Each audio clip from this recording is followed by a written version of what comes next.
Hello, എല്ലാവർക്കും നമ്മുടെ പുതിയൊരു വീഡിയോയിലേക്ക് വീണ്ടും സ്വാഗതം. അപ്പം നമ്മുടെ ഇന്നത്തെ വീഡിയോ എന്ന് പറയുന്നത് ഞാൻ മീഷോയിൽ നിന്ന് വാങ്ങിയിട്ടുള്ള ഒരു അടിപൊളി സാരിയുടെ റിവ്യൂ ആണ് കേട്ടോ. പറയാതിരിക്കാൻ വയ്യ, ഞാൻ എക്സ്പെക്റ്റ് ചെയ്തതിനേക്കാളും അടിപൊളി ഒരു സാരിയാണ് നമ്മുടെ കയ്യിലോട്ട് ഇത് വന്നിരിക്കുന്നത്.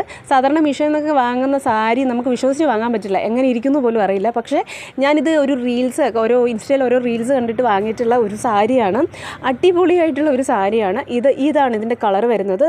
നമ്മൾ സാധാ യെല്ലോ അല്ല, ഒരു മസ്റ്റാർഡ് യെല്ലോ ആണ് വരുന്നത്. എല്ലാ നിറക്കാർക്കും ചേർന്ന ഒരു കളർ തന്നെയാണ്. ഇതാണ് അതിൻ്റെ ബ്ലൗസ് പീസ് വരുന്നത് കേട്ടോ. അതായത് ഓഫ് വൈറ്റ് ആണോ എന്ന് ചോദിച്ചാൽ അതുമല്ല, പ്യുവർ വൈറ്റ് ആണോ എന്ന് ചോദിച്ചാൽ അതുമല്ല. അപ്പോൾ ആ വൈറ്റിൽ ഡോട്ട്സ് ആയിട്ട് yellow colour, mustard yellow dots വരുന്നുണ്ട്. ഇതാണ് അതിൻ്റെ ബ്ലൗസ് പീസ് വരുന്നത്. ഞാൻ പറയുവാണെങ്കിൽ ഒരിക്കലും നമ്മൾ ഇതിൻ്റെ ബ്ലൗസ് തന്നെ ചെയ്യുവാണെങ്കിൽ ഞാൻ റെക്കമെൻഡ് ചെയ്യില്ല ബ്ലൗസ് തയ്ക്കാൻ വേണ്ടി.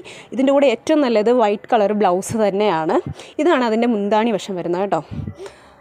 നല്ല പ്രിൻ്റാണ് വരുന്നത്, അല്ലാതെ ലൈറ്റ് പ്രിൻ്റൊന്നും അല്ല, നല്ല അടിപൊളിയായിട്ടുള്ള പ്രിൻ്റ് തന്നെയാണ് വരുന്നത്. ആ വൈറ്റ് കളർ കാണുന്നതാണ് ബ്ലൗസ് പീസ്. അതുപോലെ തന്നെ ഇതിൻ്റെ ബോഡി ഫുള്ളും ഇതേപോലത്തെ ഒരു പ്രിൻറ്റിങ്ങിലാണ് വരുന്നത്. കണ്ടോ, ഇതേ മോഡലാണ് വരുന്നത്. അത്യാവശ്യം നല്ല ലെങ്തൊക്കെ ഉണ്ട്. ബ്ലൗസ് പീസ് കട്ട് ചെയ്യാതിരിക്കുകയാണെങ്കിൽ കുറച്ചുകൂടെ മനോഹരമായിട്ട് നമുക്കിതൊന്ന് വെയർ ചെയ്യാൻ സാധിക്കുന്നതാണ് കേട്ടോ. അപ്പോൾ നിങ്ങൾ ഈ സാരിയുടെ ലിങ്ക് വേണമെങ്കിൽ ഞാൻ ഡിസ്ക്രിപ്ഷൻ ബോക്സിൽ ആഡ് ചെയ്തേക്കാം. അപ്പോൾ ഇത്രയേ ഉള്ളൂ, നിങ്ങളൊന്ന് ട്രൈ ചെയ്ത് നോക്കുക. അടിപൊളി സാരിയാണ്.